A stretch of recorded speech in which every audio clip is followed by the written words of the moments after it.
Oi? Transição cidade-campo, a adaptação cultural e a diferença entre sonho, ilusão e fantasia. Ciência Terra Nova, os sentidos da ciência. Nessa manhã de primavera, ao som de Grieg, Peer Gynt, e aí eu trouxe clássicos, que é para ver se ameniza um pouco as coisas, porque tá difícil eu construir esses vídeos de agora, porque está me exigindo fazer uma releitura do meu próprio passado e assumir algumas coisas que às vezes são difíceis para a gente assumir. Porque eu quero falar com vocês sobre sonho, ilusão e fantasia. E essa, às vezes, é uma história muito difícil, porque a gente tem que encarar aqui durante muito tempo, eu tenho que encarar aqui durante muito tempo, eu vivi a ilusão e a fantasia achando que eu estava construindo um sonho. E as coisas não são bem assim. Trouxe aqui a minha colinha, que é para não me perder, que é muita coisa para contar, é muita coisa para compartilhar.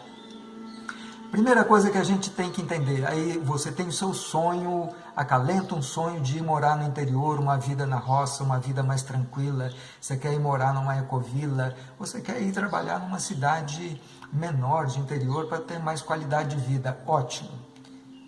Acho que você tem que fazer isso mesmo, porque no interior a gente tem uma qualidade de vida muito melhor. Mas aí a primeira coisa que você tem que saber é eliminar do teu caminho a ilusão e a fantasia. É importante a gente entender que sonho, ilusão e realidade fazem parte, esses três juntos eles fazem parte do plano mental e do plano emocional. A diferença é que o sonho a gente trabalha para manifestar na realidade. E a ilusão e a fantasia, elas se perdem no campo das emoções e dos pensamentos e elas não guardam relação direta com a realidade. Então, ilusão a gente pode entender ali como um mundo das ideias, mas sem ação. É uma leitura da realidade a partir de uma crença pessoal. Não é como o mundo é mais como a gente gostaria que o mundo fosse. Eu gostaria que o mundo fosse assim, assim, assado, e a gente se perde nisso, mas a realidade compartilhada com outras pessoas não é essa. E a gente começa a viver, né, nesse mundo e a gente perde um pouco do contato com a realidade cotidiana. Aí eu vou chamar de realidade aquela realidade que é compartilhada com a maioria das pessoas. Não é que porque está no mundo das ideias não seja real. É real dentro do mundo das ideias, né? Mas nós estamos falando de uma realidade compartilhada com a maioria das pessoas. Então é sempre como o mundo deveria ser e não como o mundo é.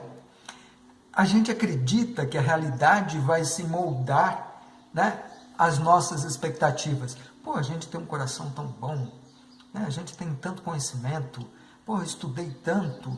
É lógico que as pessoas vão querer viver nesse mundo que eu vivo, porque ele é muito melhor. Isso é sonho, isso é ilusão. Tudo é fácil, basta querer. Né? Se você quiser, você tem. Mas não é assim. Não é tudo fácil.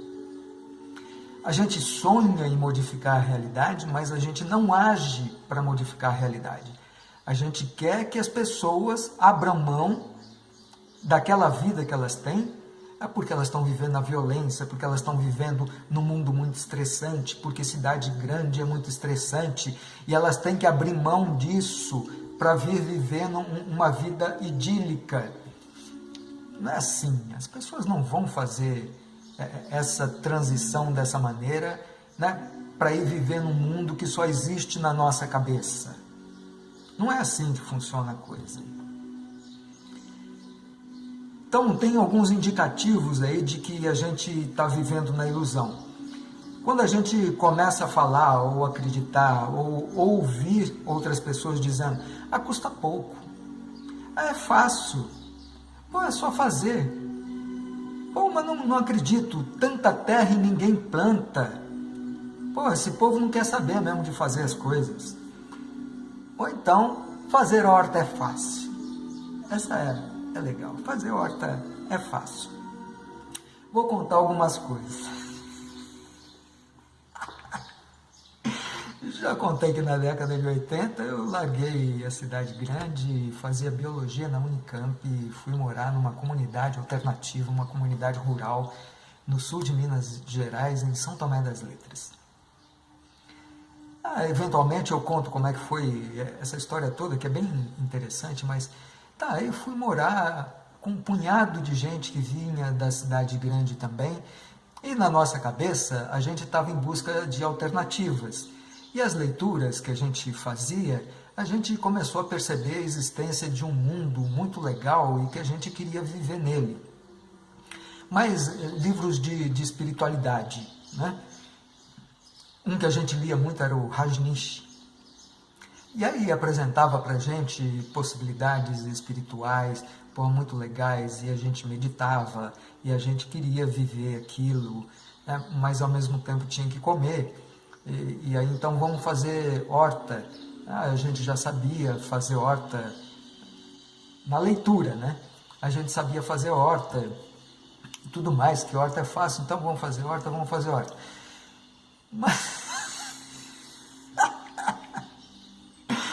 Mas aí a gente fazia umas... Por exemplo, a maior parte dos solos brasileiros são solos muito antigos, muito intemperizados, quer dizer que são solos nutricionalmente mais pobres. E eles fazem parte ali dos latossolos e argissolos, a maioria dos solos brasileiros. E esses dois solos, eles têm uma característica por ter uma quantidade muito grande de argila. Na época mais seca, é um solo que tende a ficar muito duro. E aí a gente, sem saber dessas coisas, ia para a horta querer revolver o solo para fazer a horta, mas fazer isso quando o solo estava duro. E mais do que isso, fazer isso com ferramentas cegas, sem amolar direito. Não é preciso dizer que a gente tinha um trabalho dos diabos. Em algumas horas, as mãos já estavam cheias de calo. Era um bando de jovens urbanos que sabiam como é que o mundo tinha que ser dentro da cabeça, mas na hora de colocar na prática, a gente não sabia fazer isso. A gente não tinha desenvolvido a capacidade de realização. E a gente ficava vivendo naquele mundo, e quando a gente tentava colocar em prática, a gente simplesmente não conseguia, e a gente achava as mais variadas desculpas para não fazer. Conclusão, a coisa não funcionava do jeito que estava na nossa cabeça.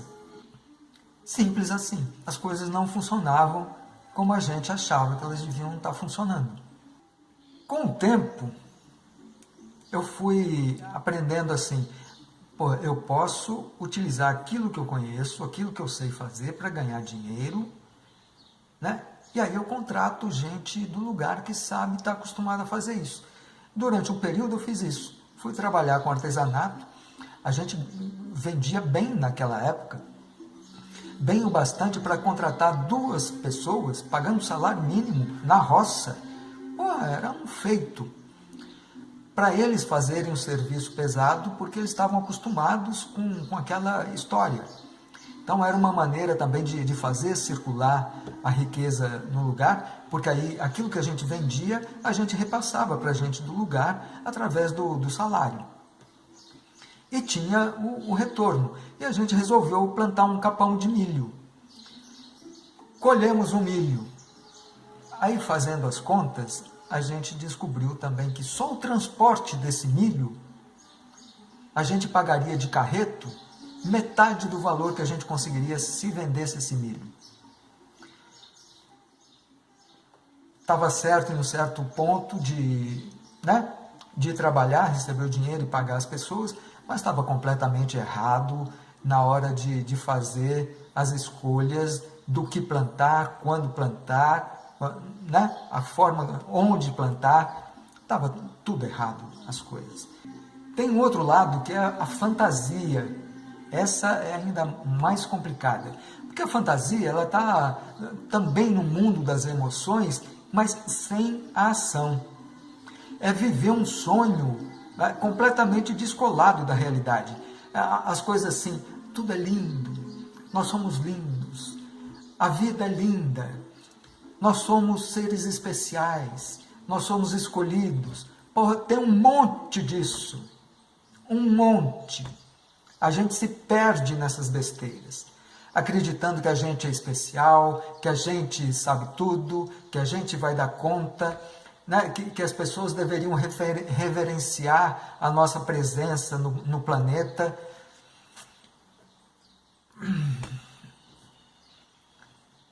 Isso é fantasia. É quando a gente passa a viver dentro do mundo que só existe na nossa cabeça, né, e perde o contato com a realidade. Aí entra, por exemplo, o grande perigo das drogas. Algumas drogas, e a gente viu isso acontecer em São Tomé das Letras, em qualquer outro lugar, né? Mas eu estou contando porque eu vivi lá. Eu vi as pessoas indo buscar alternativas, né, de consciência, de ampliação da consciência, se perderem pelo caminho e não conseguirem voltar.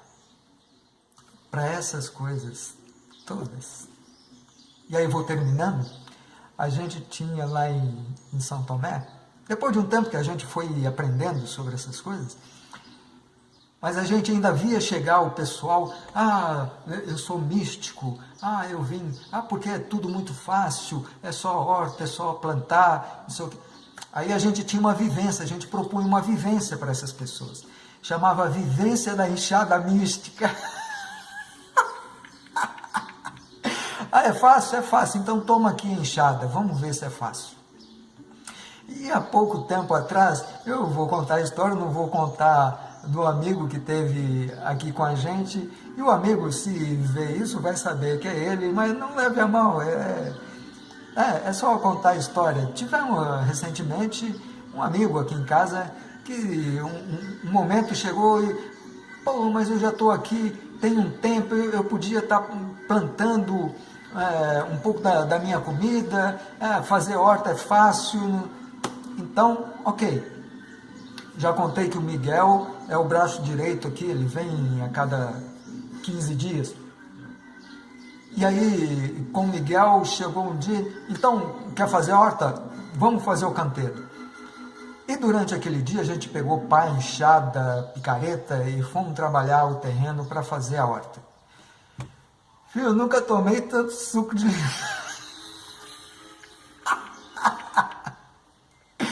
Porque dava meia hora, uma hora de serviço, e o rapaz já, tá muito quente, tá muito sol, eu vou ali fazer um suco pra gente, que a gente tá precisando. E tomamos suco boa parte do dia, porque o negócio de fazer horta, na hora que você pega a enxada na mão, aí, né, é que a gente vai ver que fazer horta não é isso. E a história do pegar a enxada na mão significa trazer o sonho para manifestação na realidade. Mas sobre isso a gente conversa no próximo vídeo.